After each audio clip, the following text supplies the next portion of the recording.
نجمو ثاقب صاحب، خان کی سیاسی اسٹریٹجی میں کچھ واضح شفٹ تو نظر آ رہا ہے. اس سے پہلے ہم نے دیکھا ہے کہ خان کی جتنی بھی سیاست تھی، پی ٹی آئی کی جتنی بھی سیاست تھی، وہ خان کے گرد گھومتی ہے. پی ٹی آئی کے ظاہر اہم کارکنان ان کے گرد، بٹ ان کو چھوڑ کے محمود خان اچکزئی پہ ٹرسٹ کرنا، اتنا ٹرسٹ کہ اپوزیشن لیڈر کے لیے نامزد کر دینا، واٹ ہیز چینجڈ؟ دیکھیے، ہیں کواکب کچھ نظر آتے ہیں کچھ. ہماری پاکستان کی سیاست کا یہ ایک دلچسپ پہلو ہے کہ جب بھی کوئی اس طرح کی بات ہوتی ہے تو 2-3 تشریحات آ جاتی ہیں. 4-5 لوگ ہیں جو گونگلوں سے مٹی جھاڑتے ہیں، 2-3 لوگ ہیں جو کہ کریڈٹ لینا چاہتے ہیں، اور 4-5 ایسے ہیں جو اس میں سازشی تھیریاں ڈھونڈتے ہیں.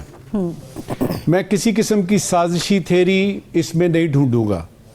یہ ایک سمپل سی بات ہے، لیڈر آف دی اپوزیشن نہیں تھا، اور اگست سے، یعنی پچھلے اگست سے جو ہے وہ چل رہا تھا. خان صاحب نے کہہ دیا کہ جی یہ بندہ ہے جس کو میں اپوائنٹ کرتا ہوں، اور پھر اسپیکر صاحب کا چیمبر ہے اور پی ٹی آئی والے لگے ہوئے ہیں. اب ہم دیکھ رہے ہیں کہ وہ بن گئے ہیں، لہٰذا اس پہ بات کرنا کہ جی کیوں بن گئے، کس نے بنوایا، کس نے نہیں بنایا، کس نے کیا کردار ادا کیا، یہ ارریلیونٹ ہو جاتا ہے. دیکھیے، 2 باتیں نئی ہوئی ہیں اور 3 باتیں نئی ہونے والی ہیں، اور آخر میں بتاؤں گا کہ محمود خان اچکزئی صاحب کیا نہیں کر سکیں گے.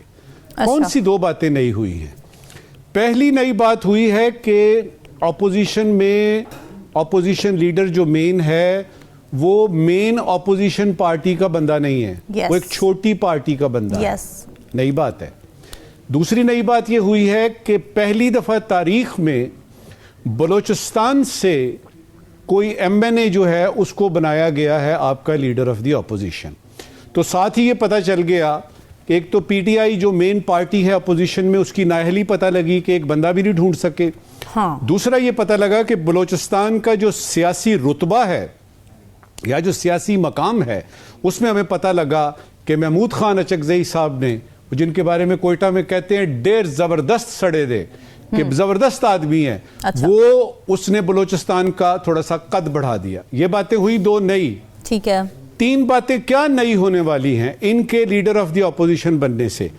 پہلی یہ ہے کہ جو مذاکرات کا کھیل کھیلا جا رہا ہے، اب شاید سنجیدگی سے اس کی طرف توجہ دی جائے، یاد دلائی جائے. یہ ہوئی پہلی نئی بات جو ہونے والی ہے.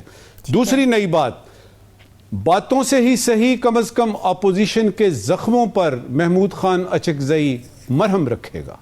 تیسری بات جو نئی ہونے والی ہے، آج تک ایسا نہیں ہوا کہ محمود خان اچکزئی صاحب اٹھیں، اسمبلی میں بولنے لگے اور ان کا سپیکر نہ بند کر دیا جائے. بڑا مشکل ہوتا ہے کہ محمود خان اچکزئی صاحب جب بولنا شروع کرتے ہیں تو میں یہ دیکھ رہا ہوں کہ اسمبلی میں ایک گرما گرم قسم کا ماحول ہوگا، اور چونکہ وہ لیڈر آف دی اپوزیشن بن گئے ہیں اور ان کو یہ اختیار ہے کہ اسمبلی میں وہ کسی وقت بھی فلور لے سکتے ہیں. ٹھیک ہے. تو یہ 3 چیزیں ہیں اور میں ان 3 چیزوں کو دیکھ رہا ہوں. اب یہ ہے کہ وہ کیا نہیں کر سکیں گے. جی، سب سے پہلے، کیا پی ٹی آئی کو ان کا مینڈیٹ واپس دلا سکتے ہیں؟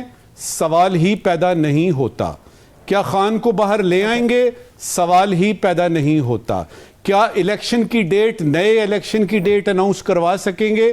سوال ہی پیدا نہیں ہوتا، کیونکہ کچھ فیصلے ہو چکے ہیں اور اس میں لیڈر آف دی اپوزیشن جو ہے اس کا کوئی کردار، کوئی حساب کتاب نہیں ہوتا. لیکن یہ ہے کہ اس بندے کو آپ اس بندے کے بارے میں کوئی بھی رائے رکھ سکتے ہیں. اس کے دوست کم ہیں اور دشمن زیادہ ہیں، ڈیٹریکٹرز زیادہ ہیں اور فرینڈز کم ہیں. کیوں؟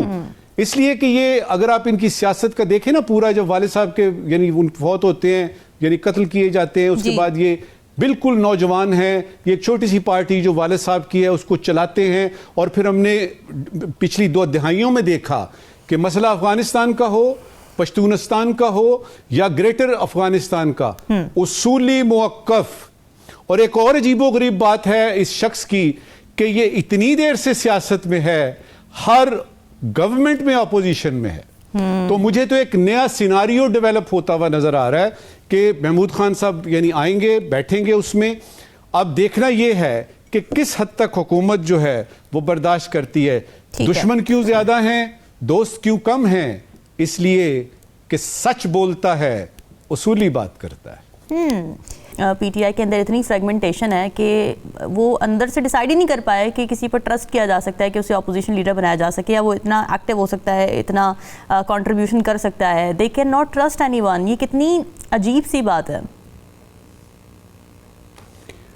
یہ فریگمنٹیشن کی بات پیر صاحب نے بالکل ٹھیک کی ہے. ایک تو وجہ یہ ہے، دوسری وجہ یہ ہے کہ ایک ہے آپ کی آرگنائزیشن بنی ہے تحریک تحفظ آئین پاکستان، اس میں پی ٹی آئی کے علاوہ بھی کچھ سیاسی جماعتیں ہیں. کیونکہ جب اپوزیشن کا نام آتا ہے تو صرف پی ٹی آئی تو نہیں ہے نا، باقی بھی کچھ جماعتیں چھوٹی بڑی جو کہ اپوزیشن میں ہیں اس وقت. تو چونکہ تحریک تحفظ آئین پاکستان کے وہ چیئر پرسن ہیں یا پریزیڈنٹ ہیں، تو ان کا وہ والا جو ہے نا وہ یعنی قد کاٹ دیکھا گیا ہے کہ کچھ جماعتیں تو آلریڈی ان کے ساتھ ہیں اپوزیشن کی، جس میں کہ پی ٹی آئی بھی شامل ہے.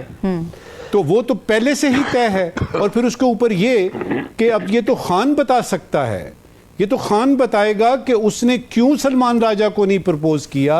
اس نے اسد کیسر پہ کیا چیز ایسی دیکھی کہ وہ نہیں چلا سکتا. اس نے باقی جو لوگ ہیں ان کے بیرسٹر گوہر ہیں، کھوسا صاحب ہیں، بہت سارے لوگ ہیں، قداور شخصیات ہیں پی ٹی آئی میں، کیوں نہیں اس نے کیا؟ اس لیے کہ اس کا کوئی ریزن ہوگا. لیکن جو نظر آتے ہیں ریزن وہ دو ہی ہیں. ایک تو کوئی ایسا بندہ نہیں ہے پی ٹی آئی میں جو باقی سیاسی جماعتیں جو اپوزیشن میں ہیں ان کو لے کے چلے.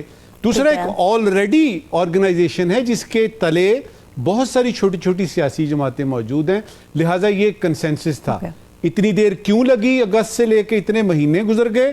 اس لیے کہ حکومت کو شاید پتا تھا کہ محمود خان اچکزئی جو ہے وہ ایک دبنگ آدمی ہے، وہ بہادر آدمی ہے، اور وہ اگر آخری بات کر رہا ہوں اس وقت بڑی مزیدار، وہ لوگ جو یہ سمجھ رہے ہیں کہ یہ حکومت کے ساتھ مل جائے گا، یقین کیجئے اگر ان کی سیاسی اور سماجی صورتحال آپ جانتی ہیں برس ہا برس سے، اگر محمود اچکزئی جو ہے نا اس نے اپنا داؤ لگا دیا پورے کا پورا سیاسی اس کا کردار، پھر وہ حکومت کی بات کرے گا.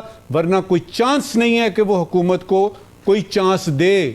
حکومت کے ساتھ ملنا تو بڑی دور کی بات ہے.